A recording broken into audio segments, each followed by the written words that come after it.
저는 30대 중반 여성입니다. 최근 지긋지긋한 인연을 끊어내고 홀가분한 마음으로 지내고 있어요. 그 지긋지긋한 인연이 누구냐고요? 바로 제 전 남편입니다. 아직도 생각하면 치가 떨릴 정도로 화가 솟구치지만 그래도 시원하게 갈라서고 제 삶을 살아가니 이렇게 편할 수가 없네요.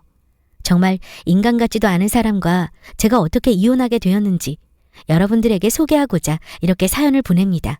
그럼 제 이야기를 시작할게요. 저는 지인의 소개로 만난 남자와 1년 정도 연애하고 결혼했습니다. 우리 집은 평범한 가정이었고 남자친구네 집도 비슷한 수준이었어요. 결혼할 때 양쪽 집에 도움받지 않고 서로 모아놓은 돈으로 결혼했습니다. 집은 당연히 대출 껴서 장만했고요. 이렇게 결혼하고 여느 신혼집과 마찬가지로 행복한 신혼을 보냈습니다. 그런데 연애와 결혼은 다르다고 하잖아요. 행복한 것도 잠시, 남편의 단점이 두드러지게 보였습니다. 바로 우리 집 처가에는 좀 야박하다는 것이었죠. 어떤 것이냐면 여행 갔다가 돌아오는 길에 양가에 드릴 선물을 사던 때였습니다. 자기야, 우리 이거 어때? 아무래도 특산물 사드리는 게 좋을 것 같은데? 특산물? 그래, 좋지. 그럼 한라봉 2세트로 사야겠다. 한라봉? 그래, 그럼 한라봉으로 사자. 그래, 우리 집은 한라봉으로 2세트 하고 처가에는 뭐 사드리지? 응? 똑같은 거 사는 거 아니야? 어머님, 아버님께 한라봉 사드리면 우리 집도 한라봉 사서 드려야지. 아, 그러려고 했어? 한라봉 세트로 4개 사면 값이 꽤 되는데. 그러지 말고 우리 집에 한라봉 세트 해드리고 처가에는 저기 보니까 귤도 괜찮아 보이던데 귤 세트로 해드리는 게 어때? 아니, 왜 시댁이 한라봉이고 우리 집은 귤이야? 하라면 똑같이 해야지. 뭐 편애하는 것도 아니고. 그리고 왜 당연히 시댁이 한라봉이고 우리 집이 귤인데? 아이, 뭘 그렇게 또 예민하게 받아들여. 별것도 아닌 거 가지고. 우리 결혼하고 첫 여행하러 와서 사드리는 건데 우리 집에 한라봉 보내면 자기 점수 따고 좋은 거 아니야? 우리 엄마 아빠 사랑받는 며느리 돼야지. 원래 시집가면 출가 외인이라고 했고 아쉬운 대로 이번에는 이렇게 하고 나중에는 처가에 더 좋은 거 해드리자. 알겠지? 이런 식으로 자잘한 게 많았습니다. 처음에는 좀 서운하고 기분 나쁘기도 했지만 좋은 게 좋은 거라고 나중에 우리 집에 좋은 거 해드리면 되지 생각하고 넘겼습니다. 그러나 뭐라고 할 수 없는 것이 남편은 소위 말하는 짠돌이었습니다. 그래서 연애 시절부터 이런 부분이 좀 걸리긴 했지만 그만큼 알뜰하게 산다고 좋게 생각했죠. 그런데 우리 처가에 알게 모르게 짠돌이 짓 하는 비슷한 일들이 쌓여갔고 그럴 때마다 제 서운함은 조금씩 쌓여갔습니다. 그래서 이런 문제를 남편과 의논하고자 이야기하면 좋을 것 같아 대화 좀 하자고 했어요. 그러면서 겸사겸사 양쪽 집안에 용돈 드리는 것도 이야기 나눠보려 했습니다. 자기야, 자기는 일부러 그런 거 아니겠지만 솔직히 나는 좀 서운하기도 했어. 그렇지만 자기가 정말 편애하는 마음으로 그랬다고 생각 안 해. 자기도 모르게 한 행동이었을 것이고 그게 오해로 쌓여서 내가 서운했던 것 같아. 그러니까 우리 앞으로 서로 오해해서 감정 상하지 않도록 조심하자. 되도록 선물이나 행사에 드리는 용돈 같은 거 똑같이 드렸으면 좋겠어. 자기 생각은 어때? 난 이런 일로 오해하고 있는 줄 몰랐네. 정말 별일 아니라고 생각해서 몰랐어. 그래, 자기 말대로 나도 조심할 수 있는 부분은 조심할게. 그런데 난 편애하려는 마음 정말 없어. 자기도 알잖아. 나 돈 아끼면서 사는 거. 아낄 수 있을 때 아껴야 나중에 더 편한 거잖아. 그게 어쩌다 보니 이상하게 표현된 것 같은데 내 마음은 그게 아니었어. 응, 알겠어. 이제부터는 서로 맞춰가면 되지. 참, 그리고 말이 나와서 말인데 우리 양쪽 부모님께 명절, 어버이날, 생신 이럴 때만 용돈 드리잖아. 그런데 그러지 말고 매달 얼마씩 아예 용돈 드리는 건 어때? 뭐? 매달 용돈을 드리자고? 왜? 그럴 만한 이유라도 있어? 아니 뭐 이유가 크게 있는 건 아니지만 그냥 용돈 드리면 좋지 않을까 싶어서. 사실 양쪽 집안 사정 다 알만하니까 생활비에 좀 보태시라고 용돈 개념으로 드리자는 거지. 왜? 자기는 별로야? 우리 결혼 전에는 집에 생활비 보태드렸잖아. 그래서 생각난 김에 이야기하는 거야. 의도는 좋은데 지금 우리한테 그럴 여유가 어디 있어? 솔직히 생각해봐. 우리 집 아직 장만도 못했어. 이 집도 다 대출 껴서 전세로 겨우 구한 거고 거기다 우리 매달 월급 받으면 한 달 생활하면서 대출값도 갚아야 해. 그리고 아주 조금 남겠지만 그거라도 저금해야 하고 그래야 빨리 우리 집 장만하지. 요즘 같은 시대에 집 장만이 그리 쉬운 것도 아니고 정신 바짝 차려야 한다고. 그런데 지금 양쪽 부모님께 용돈을 드리자고? 그것도 매달? 난 그렇게 하는 게 우리 미래를 생각하면 아닌 것 같아. 솔직히 내 말이 맞잖아. 자기가 무슨 마음으로 하는 말인지 알아. 정말 착하고 좋은 마음이지만 우리를 더 중요하게 생각하자. 그래, 알았어. 내 생각만 중요한 것도 아니고 서로 합이 맞아야 이루어지는 거니까. 그리고 자기 말 들어보니 틀린 말도 아닌 것 같네. 그럼 양쪽 부모님께 용돈 드리는 건 없던 일로 하자. 대신 앞에 내가 말한 거 양쪽 집안에 똑같이 해드리자는 거, 그건 우리 지키도록 노력하자. 그래, 알겠어. 그 부분은 나도 노력해볼게. 하지만 우리 집 살 때까지는 허리띠 졸라가면서 악착같이 돈 모을 거야. 그 전까지는 어느 집도 도와주지 않을 것이고. 남편에게 양쪽 집안 용돈 이야기를 꺼낼 때 사실 큰 기대하지 않았습니다. 왜냐하면 저는 남편에 대해서 너무 잘 알기 때문이죠. 돈이라면 얼마나 신경이 곤두서 있는 사람인데 순순히 그러자 하지 않을 거라 예상했었습니다. 비록 양쪽 집안에 용돈을 드리지는 못해도 이제 무엇을 하나 하더라도 똑같이 해드릴 수 있겠다는 생각에 저는 그저 기쁜 마음으로 넘어갔어요. 그러다 며칠 후 퇴근하고 집에 왔더니 남편의 하나밖에 없는 여동생인 신우와 어머니가 집에 와 계셨습니다. 남편과 앉아서 이런저런 이야기를 나누는 것 같았어요. 어머, 어머니 아가씨 오셨어요? 저녁을 드신 거예요? 저는 어머니 오시는 줄도 모르고 이제야 퇴근하고 왔네요. 미리 연락이라도 주시지. 그러면 뭐라도 사왔을 텐데. 잠시만요. 제가 지금 빨리 뭐라도 준비할게요. 아니다. 괜찮아. 저녁은 집에서 먹고 왔어. 밥 먹자고 온 게 아니고 그냥 할 이야기가 있어서 이렇게 왔다. 아무래도 전화로 툭 말하는 것보다는 이렇게 얼굴 보고 이야기하는 게 좋을 것 같아서 말이야. 아, 그러시구나. 이랑 의논할 거 있어서 오신 거죠? 그럼 제가 과일이라도 준비해 올게요. 과일은 무슨 괜찮다. 그러지 말고 너도 앉아서 같이 이야기 좀 하자꾸나. 안 그래도 이 일을 너한테도 이야기해야 할 것 같아. 이미 아들하고는 다 이야기가 돼서. 저랑요? 저는 영문도 모를 어머니의 말씀에 서둘러 남편 옆에 앉았습니다. 어머니와 아가씨는 서로 눈을 맞추더니 아가씨가 입을 열어 말했어요. 언니, 저 축하할 일이 생겼어요. 저 이번에 남자친구랑 드디어 결혼해요. 어머, 결혼이요? 아가씨 드디어 시집 가는 거예요? 남자친구랑 오래 연애하시더니. 와, 축하해요. 정말 잘 됐네요. 그럼 이제 결혼 준비하느라 아가씨 바쁘겠네요. 상견례는 언제예요? 그리고 하실 말씀이라는 게 아가씨 결혼 이야기였어요?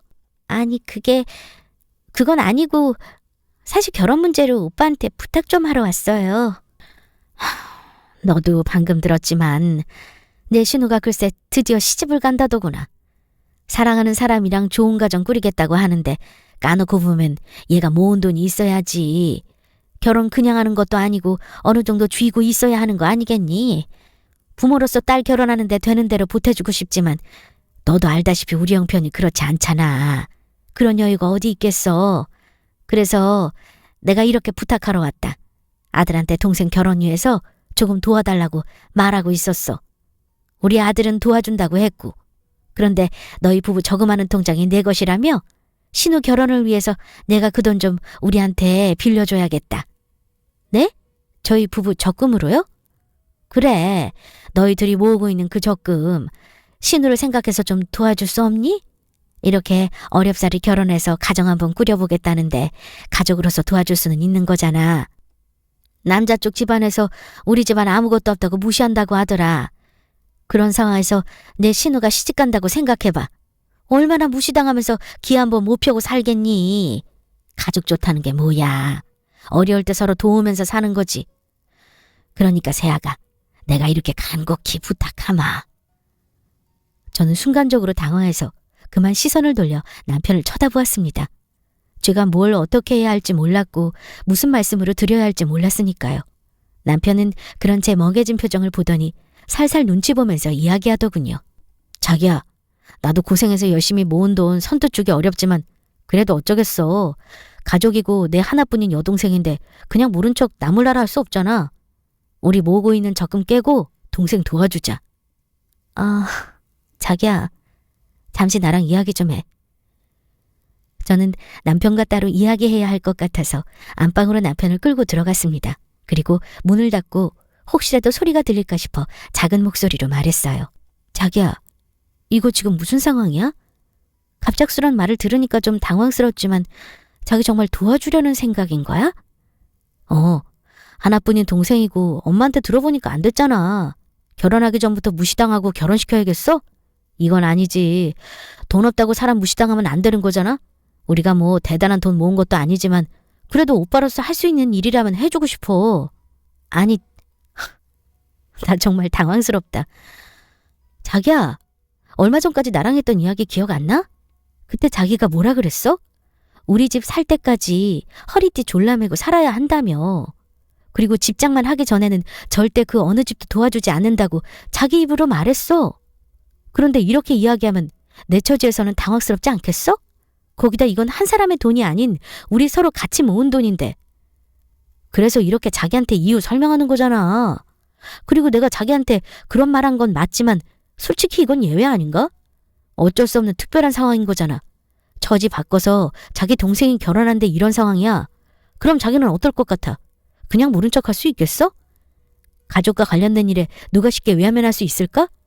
난 그 누구도 그러지 못한다고 생각해. 솔직한 마음으로는 고생해서 번 돈 열심히 모은 건데 이렇게 다 쏟아내어 주기 싫었습니다. 남편보다 강한 마음은 아니지만 언젠가는 꼭 내 집 마련하고 만다라는 목표가 있었기 때문에 선뜻 동요되지 않았죠. 하지만 남편의 말을 듣고 보니 틀린 소리는 아니었어요. 남편 말대로 내 동생이 이런 상황이라면 저도 남편과 같은 마음이지 않을까 생각했습니다. 거기다 시댁 처지를 뻔히 알고 있어서 그런지 마음이 약해지기도 했죠. 그래서 어쩔 수 없이 남편의 말을 동의해줬고 우리 부부는 그동안 모은 적금을 깨서 아가씨 결혼자금으로 주었습니다. 그 덕에 아가씨는 아무 탈 없이 결혼했어요. 남편은 그 모습을 보면서 흐뭇해했습니다. 그리고 제게 고맙다고 이야기했어요. 자기야, 난 정말 자기랑 결혼 잘한 것 같아. 우리 모은 돈 동생에게 주는 거 허락해줘서 정말 고마워. 이렇게 동생 결혼하는 거 보니까 여러 감정과 생각이 드네. 그리고 우리는 지금부터 다시 적금 들고 시작해야 하지만 내가 더 열심히 악착같이 노력해서 돈 모을게. 조금 늦은 만큼 더 부지런히 모아서 꼭 좋은 집으로 이사가자. 우리 집장만을 생각하면서 앞으로 우리 열심히 하자고. 남편의 말대로 우린 그동안 모은 돈을 다 줘버리고 다시 시작해야 했지만 그래도 마음은 편했습니다. 나름 얻은 교훈도 있었고요. 우리 부부는 다시 의기투합해서 열심히 돈을 모으자고 결심했고 열심히 돈을 모아나갔습니다. 그렇게 1년이란 시간이 흘렀어요. 하루는 일하고 있는데 엄마에게서 전화가 걸려왔습니다. 저는 반가운 마음에 전화를 받았어요. 그런데 엄마의 목소리가 조금 이상했습니다. 엄마, 목소리 왜 그래? 무슨 일 있어? 아니면 어디 아파? 엄마가 좀 아파. 미안하지만 지금 병원으로 좀 와줄 수 있니? 엄마가 너한테 부탁할 게 있어. 그래, 알았어. 내가 지금 집으로 갈게. 어디가 아픈 거야? 갈 때 약이라도 좀 사갈게. 아니야, 그럴 필요 없어. 그리고 지금 집 아니고 병원이야. 뭐? 병원? 아니, 얼마나 아프길래 병원까지 간 거야? 우선 알겠어. 문자로 병원 주소 남겨줘. 얼른 갈 테니까. 저는 엄마의 연락을 받고 급하게 병원으로 향했습니다. 그리고 엄마가 알려준 병실로 가니 엄마가 침대에 기대어 있더군요. 저는 놀란 마음에 엄마를 불렀어요. 엄마, 이게 어떻게 된 거야? 언제 입원했어? 나한테 바로 전화하지 왜 입원하고 한참 지나서 연락했어? 혼자 불편했을 텐데. 너 이렇게 걱정하고 놀랄까봐 말 못했지. 되도록 이야기 안 하려고 했는데 어쩔 수 없어서 연락했어. 미안해. 엄마가 놀라게 해서. 미안하기는. 엄마가 아픈데 내 걱정은 왜 해? 앞으로 이런 일 있으면 나한테 제일 먼저 연락해야 해? 알겠지? 또 이렇게 늦게 연락하면 안 돼 정말. 그리고 엄마 요즘 약 잘 안 챙겨 먹었어? 멀쩡하던 사람이 갑자기 왜 입원한 거야? 의사가 뭐래? 괜찮대? 지금은 괜찮대. 이것저것 검사하더니 여러 가지 약 돌려서 써본다고 했어. 몇 개 테스트하면서 써보더니 괜찮아졌고. 약도 꾸준히 잘 챙겨 먹었는데 너도 알다시피 그 약이 해결책도 아니잖니. 갑자기 쇼크 와서 쓰러지는 바람에 병원으로 실려오게 됐어. 그리고 그동안 면역제 쓰면서 치료했고. 그렇구나. 그래도 이제 좀 괜찮아졌다니 다행이네. 그럼 이제 퇴원해도 되는 거야? 의사 말로는 약 더 처방받아서 잘 챙겨 먹으면 될 것 같다네. 이제 퇴원해도 된다고 하는데 엄마가 돈이 있어야지. 정말 우리 딸한테는 이런 모습 보이고 싶지 않았는데 여러 검사비랑 약값, 입원비 합치니까 병원비가 많이 나왔더라고. 퇴원하려면 수납해야 되는데 돈이 좀 부족해서 어쩔 수 없이 너한테 연락한 거야. 엄마가 정말 미안해. 도움은 못 되고 이렇게 짐만 돼서. 그런 말이 어딨어. 내가 무슨 남도 아니고. 엄마 힘들 때 당연히 나한테 연락해야지. 가족이라고는 나밖에 더 있어? 엄마 혼자 지내는 것도 계속 마음 불편하고 신경 쓰였는데. 우선 엄마 알겠고 내가 병원비 수납할 테니까 걱정하지 마. 예전부터 우리 엄마는 종종 병원에 입원하셨습니다. 그 이유는 엄마에게 희귀병이 있기 때문이죠. 병명이 정확하지 않은 희귀 피부병이었어요. 피부에 뭐가 난 것처럼 나타나는 게 아니라 피부 신경이 잘못되어 통증을 느끼는 것이었죠. 엄마가 가지고 있는 희귀병 때문에 보험회사에 거절도 많이 당했습니다. 그러다 아시는 분을 통해 엄마의 사정을 알고 도와주셨지만 희귀병에 관련된 실비는 보장받지 못하는 조건으로 보험에 가입하게 되었죠. 그래도 없는 것보단 있는 게 나았고 혹시나 나중에 다른 증세를 보이거나 다른 곳이 아플 때 보험덕을 볼 수 있으니까 이런 보험이라도 감지덕지했습니다. 그 덕에 엄마가 이렇게 병원 신세를 지실 때면 병원비가 많이 나오곤 했습니다. 이번에도 역시 그랬기 때문에 엄마가 제게 전화하신 거였고요. 저는 1층 수납창고로 내려가서 엄마의 병원비를 확인했습니다. 병원비는 대략 500만 원 정도 되더군요. 저는 이 돈을 어떻게 감당할까 생각하던 중 남편과 저금하던 돈이 생각났어요. 그래서 당장 500만 원을 찾아 병원비를 수납했습니다. 그리고 엄마를 친정에 데려다 드리고 저는 집으로 돌아왔어요. 그리고 남편에게 이 사실을 이야기했죠. 자기야, 나 오늘 정말 너무 놀라고 속상했어. 오늘? 왜 그래? 무슨 일인데? 아니, 오늘 일하고 있는데 엄마한테 전화가 왔어. 엄마가 병원에 입원하셨다고 하잖아. 자기도 알지? 우리 엄마 희귀병 있으신 거. 그것 때문에 그동안 입원하셨는데 그동안 나 걱정할까봐 말씀 못하신 거 있지. 병원 가서 엄마 보는데 얼마나 속상하던지. 그래? 희소병이라 병원비 어마어마하잖아. 병원비는 어떻게 했어? 장모님 돈도 없으실 텐데. 안 그래도 엄마가 그것 때문에 전화하신 거더라고. 되도록 나 모르게 하고 싶으셨는데 검사 비용하고 치료 비용에 돈이 많이 들어갔으니까 병원비 부족해서 전화해 주셨어. 보니까 대략 500만 원 돈이길래 내가 내드렸어. 뭐? 당신이 그 큰 돈을 내드렸다고? 아니, 당신한테 무슨 돈이 있어서? 내가 돈이 있긴 뭐가 있어. 우리 저금하면서 모으는 돈에서 500만 원 뺐지. 그 돈으로 우선 엄마 도와드리고 오는 길이야. 뭐? 그게 무슨 소리야? 지금 우리가 모으는 돈으로 장모님 병원비를 냈단 말이야? 당신 미쳤어? 어떻게 나한테 한마디 상의도 없이 마음대로 그럴 수 있어? 자기야, 뭘 이렇게 화를 내고 그래. 내가 뭐 큰 잘못한 것도 아니고. 자기한테 미리 말 못한 건 미안하지만 난 충분히 이해해줄 줄 알았어. 어쩔 수 없는 상황이잖아. 돈이 부족한 엄마가 나한테 도움을 청하셨는데 모른 척하는 것도 아니고 난 자기가 이해해줄 줄 알았는데 이렇게 반응하니까 조금 당황스럽다. 당황? 지금 당황스러운 사람이 누군데 당신이 더 난리야? 안 되겠어. 나 장모님 뵙고 올 테니까 그런 줄 알아. 뭐? 지금 우리 집에 가겠다고? 가서 뭐 하게? 설마 자기 우리 엄마한테 돈 내오느라고 할 참이야? 그런 건 아니지. 장모님이 돈 없어서 당신한테 부탁하셨는데 받기는 뭘 받아. 지금 당장 다 내놓으라는 거 아니니까 걱정하지 마. 아무튼 난 장모님 보러 갈 거니까 당신 같이 갈 거 아니면 비켜. 저는 남편의 태도가 정말 당황스러웠습니다. 이게 저렇게 화를 낼 정도인가 싶었어요. 무슨 큰일 난 사람처럼 씩씩거리면서 눈에 힘을 잔뜩 주더군요. 그리고 저를 지나쳐 무언가를 챙기더니 집 밖으로 나갔어요. 저는 황당해서 잠시 멍하니 있다가 이내 정신을 차리고 남편을 따라서 친정으로 갔습니다. 그리고 남편에게 퇴원했어도 엄마 몸 상태가 안정된 것은 아니니 제발 집에 가자며 설득했어요. 막 퇴원한 엄마에게 도대체 뭐 하는 거냐만 난리쳤습니다. 그런데 남편은 차분한 목소리로 그러더군요. 자기가 생각하는 일 없을 테니까 걱정하지 마. 제대로 확실히 처리하고 싶어서 찾아뵙는 거야. 퇴원하셨다고 하니 겸사겸사 인사도 드리고.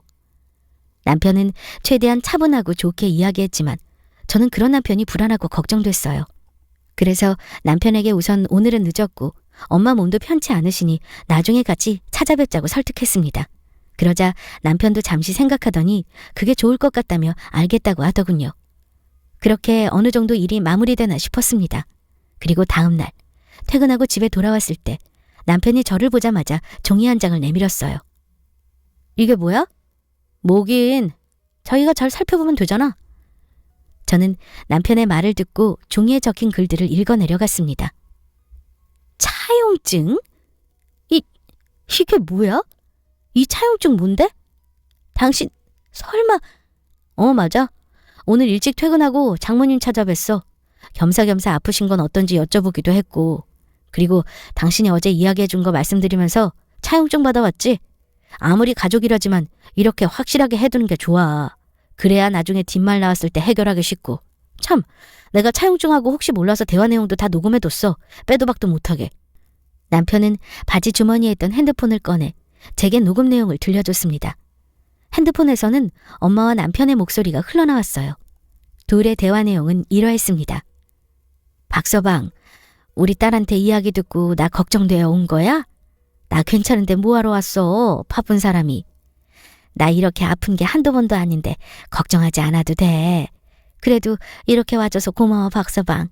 우리 딸하고 박서방이 어찌나 보고 싶던지.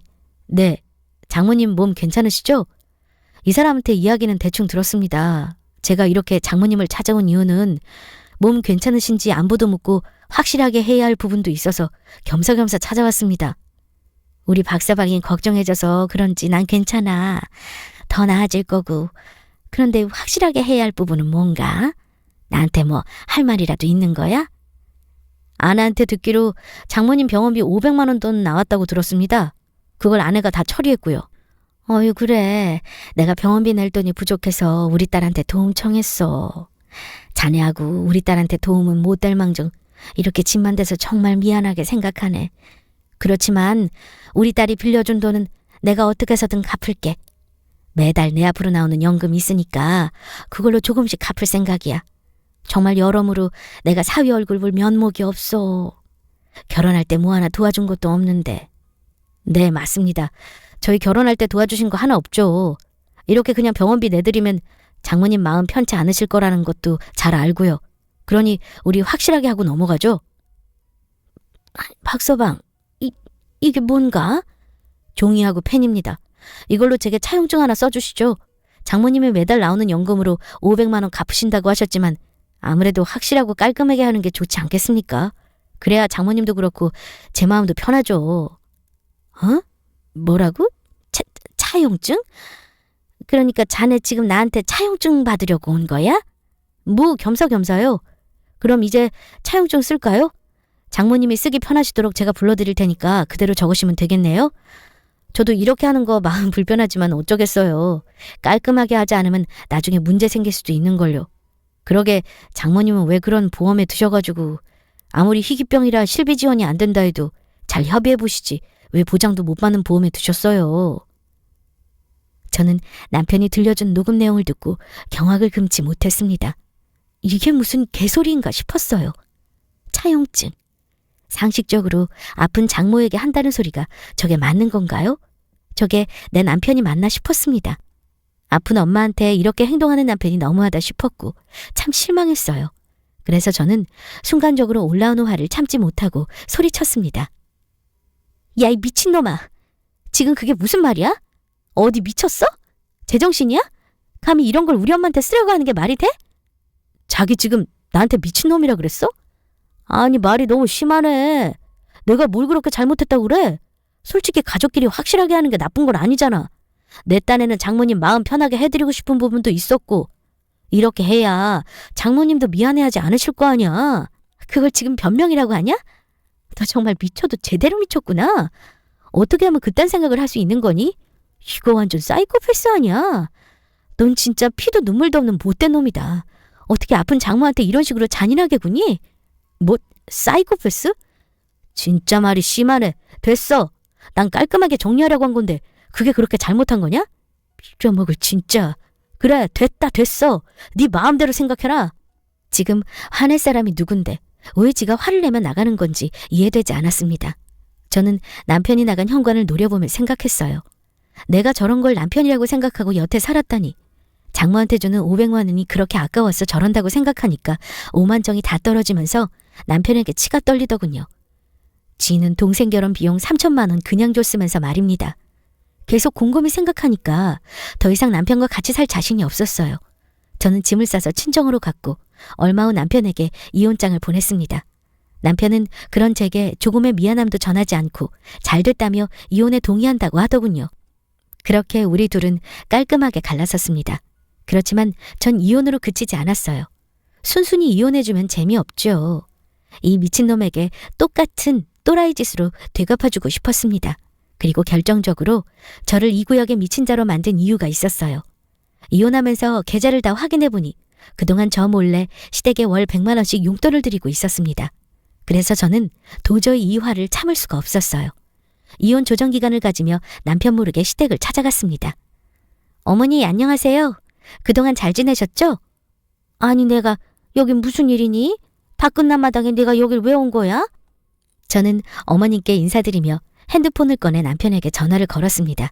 남편은 전화를 받았고 저는 남편이 똑똑히 들을 수 있도록 크게 이야기했어요. 어머, 말씀 정말 섭섭하게 하신다. 이혼하지만 아직 확정 아니고 조정기간이에요. 그러니까 마지막 며느리로서 찾아뵌 거고요. 드릴 말씀도 있어서 겸사겸사 보면 좋잖아요. 뭐? 어머니 여기 잠시 앉아보시고 이것 좀 보세요. 제가 종이랑 펜 가져왔거든요. 이걸로 뭐 좀 써주셔야겠어요. 뭐? 아니 다 마무리되는 마당에 나한테 뭘 써달라는 거야? 에이 뭐긴 뭐예요. 차용증이지. 별거 아니니까 걱정 마시고요. 그냥 제가 불러드리는 대로 적으세요. 아니 이게 지금 무슨 소리야? 뭐 차용증? 예. 너 정말 끝나는 마당이라고 눈에 뵈는 게 없니? 어디 감히 시어머니한테 차용증을 쓰라고 해? 어디서 배워먹은 버르장머리 없는 짓이야? 아주 어른 무서운 줄 모르고 네 엄마가 그렇게 가르치지? 아니요. 우리 엄마는 이런 몰상식한 짓 가르치지 않으셨고요. 이거 다 어머님 아들한테 배웠어요. 우리 엄마한테 병원비 500만 원 썼다고 엄마 찾아가서 차용증 받아온 거 있죠. 그거 생각해보니까 남편이 한 행동이 맞는 건지도 몰라요. 아무리 가족이라도 확실하고 깔끔하게 하는 게 좋죠. 그러니까 앞으로 그 3천만 원 어떻게 갚을 건지 계획을 자세히 쓰세요. 난 또 뭐라고. 너 그것 때문에 우리 아들하고 이혼한다고 난리친 거였니? 별것도 아닌 거 가지고 아주 난리를 치는구나. 그리고 너희 엄마 병원비랑 신우 결혼식 비용 보태준 거랑 같아? 엄연히 다르지. 너희 엄마가 먼저 빌려달라고 말한 거 아니야? 그럼 그건 빌려준 돈이니 받아야 하는 거고 신우한테 보태준 결혼 비용은 받을 생각 없이 그냥 준 거 아니야. 지난 일 묻어둬야지 받을 생각을 하니? 너 정말 치사하고 염치 없다. 적어도 우리 아들은 너한테 미리 상의라도 했어. 넌 말 한마디 없이 혼자 결정하고 쓴 거 아니야? 어머니, 염쳤다고 하는 건 본인과 아드님에게 하셔야 하는 말이고요. 단어 뜻 제대로 아시고 알맞게 사용하세요. 그리고 어머님 아들이 생각 없이 말하는 거 보고 저 근거 없는 논리는 어디서 나온 생각인가 참 궁금했거든요. 그런데 이제 알겠네요. 그 어미의 그 자식이라고. 어머님의 무논리를 듣고 있으니 참 기가 찹니다. 그리고 이것뿐만이 아니에요. 그동안 매달 용돈 100만 원씩 저 몰래 받으셨잖아요. 그것도 둘이 열심히 벌어서 모은 돈으로 말이죠. 나이 드셨으면 염치 좀 챙기세요. 어머니는 제가 말한 용돈 이야기에 헛기침을 하시며 시선을 피하셨습니다. 그리고 그때 통화 내용을 실시간으로 듣던 남편은 급하게 시댁문을 열고 들어왔어요. 그리고 제게 뭐 하는 짓이냐며 퍼부었습니다. 야, 너 지금 이게 뭐 하는 짓이야? 진짜 나랑 한번 해보자는 거냐? 뭐가? 네가 한 짓 똑같이 해주고 있는데 왜 난리야? 네 말대로라면 난 어머님 마음 불편하실까봐 편하게 해드리려고 하는 건데 뭘 그렇게 화를 내? 이게 그렇게 화낼 일인가?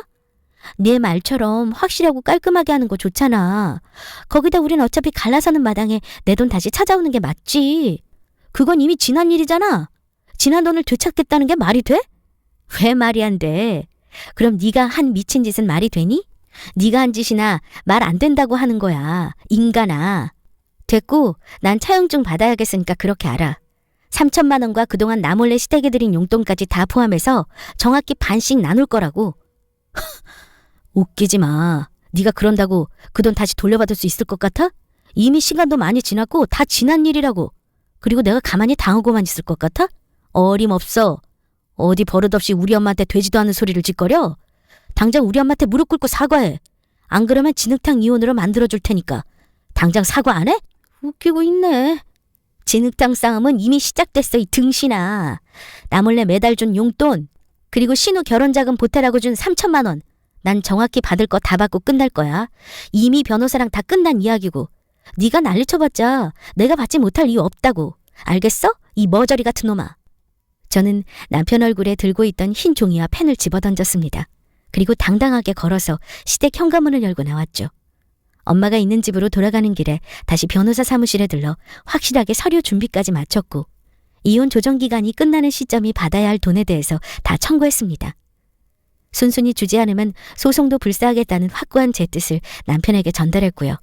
남편도 변호사를 만나 확인해봤겠지만 제가 못 받을 이유는 없었습니다. 그걸 알게 된 남편은 어떻게든 주고 싶지 않아서 거지 같은 소리로 절 설득했어요. 어찌나 불쌍한 목소리로 이야기하든지 듣는 귀가 다 우스웠습니다.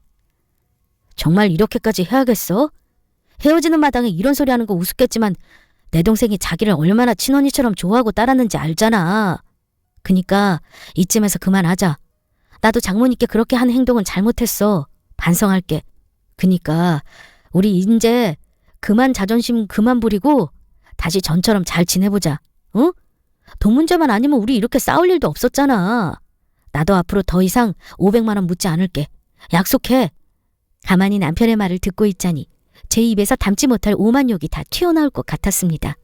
이 미친놈이 기세등등할 때는 언제고 정확히 돈을 나눠줘야 하니 남편은 인제 와서 꼬리 내린 척 무마하고 싶은 거였던 거죠. 제가 이런 시커먼 속을 모를 것 같나요? 하루 이틀 본 사람도 아니고 남편의 속이 훤히 들여다보이니 정말 가짠터군요. 저는 그런 남편을 향해 또렷한 정신으로 말했습니다. 내가 뭐하러 너 같은 또라이랑 다시 사니? 그런 끔찍한 소리 하지 마. 제가 죄송합니다. 잘못했습니다. 제발 저랑 살아주세요 라고 해도 어이없을 판에 전처럼 잘 지내보자? 더 이상 이런 개똥 같은 소리 듣고 싶지 않고 2번 다시 전화하지 마라. 나한테 할 말 있으면 변호사 통해서 이야기하고 법정에서 보자. 참, 나한테 줄 돈 미리미리 준비해놓고. 남편과의 전화를 끊어버리고 난 뒤 남편의 번호를 수신 거부해버렸습니다. 그러자 시어머니 신우 번호로 연락이 오더군요. 짜증나서 시댁 번호 모두 다 수신 거부해놓았어요. 제가 연락을 다 차단하니 나중에는 우리 집 앞으로 찾아오기도 했고 우편함에 제게 하고 싶은 말을 편지로 써놓기도 했더군요. 내용은 뭐 뻔했죠. 잘못했다는 반성문이었습니다. 그렇지만 이딴 반성문에 다시 받아줄 제가 아니죠. 한 번 아닌 놈은 아닌 거였는데 그동안 그걸 몰랐습니다. 제가 계획한 대로 이혼 밀어붙였고 변호사의 예상대로 이혼은 쉽게 끝이 났습니다. 당연히 제가 되찾아올 돈도 전부 받을 수 있었죠. 저는 이혼하고 엄마와 함께 지내고 있어요. 남편에게 받은 돈으로 엄마와 여행도 다니면서 소소한 행복을 느끼며 살아가고 있습니다. 앞으로 이 행복이 계속 유지될 것 같네요. 엄마 모시면서 전처럼 열심히 일하고 다시 다가올 새 사랑도 기대해보렵니다. 제가 이런 쓰레기를 만나고 평생 혼자 살기에는 아까운 여자거든요. 앞으로 제 인생을 많이 응원해주세요. 여러분들은 결혼하실 때 상대방을 신중히 보고 결혼하세요. 안 그러면 나중에 저처럼 될 수 있습니다. 연애 때는 몰랐는데 살아보니 다르더라고요. 이런 쓰레기 같은 미친놈 만나지 마시고 좋은 사람 만나시길 바라요. 그럼 지금까지 제 긴 사연 들어주셔서 감사합니다.